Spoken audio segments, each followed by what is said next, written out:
Praise the Lord brothers and sisters. புத்தாண்டு வந்தாலே நாம் அநேக தீர்மானங்களை எடுப்போம்.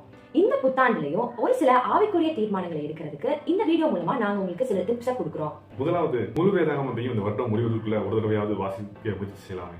ஒரு நாளைக்கு நமக்கு 24 மணி நேரம் இருக்கு. அதுல 1 மணி நேரமாவது இயேசுவோட பாதத்துல ஜெபிக்க நம்மள அர்ப்பணிக்கலாம். வாரத்துக்கு ஒரு முறையாவது உபவாசித்து ஆண்டவரோடு ஜெபிக்க பழகிக்கலாமே. நம்ம வீட்ல அநேக விசேஷங்கள் வரும். விசேஷங்கள் வரும்போது ஏழை எளிய ஜனங்களுக்கு உதவி செய்ய ஒரு தீர்மானம் எடுக்கலாம். தினமும் யாராவது ஒருத்தருக்காவது இயேசு பற்றி சொல்லலாமே.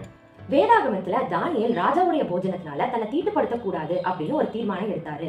இதே போல நாமும் நம்மளுடைய வாழ்க்கையில இந்த ஆண்டு முழுவதும் பரிசுத்தமா வாழ ஒரு தீர்மானம் எடுக்கலாம். கைப்பிரதி ஊழியம், கிராம ஊழியம், சிறுவர் ஊழியம், மருத்துவமனை ஊழியம், இதுல ஏதாவது ஒரு ஊழியத்துல இந்த ஆண்டு உங்களுடைய பங்கு வைக்கலாமே.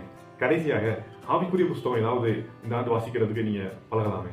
இது வரைக்கும் நம்ம கிட்டத்தட்ட 8 வகையான தீர்மானங்களை பார்த்தோம். ஒருவேளை இதை காட்டிலும் சிறப்பான ஆவிக்குரிய தீர்மானங்களை நீங்க இந்த ஆண்டு எடுத்துருந்தீங்கன்னா மறக்காம கமெண்ட்ஸ்ல தெரியப்படுத்துங்க. God bless you.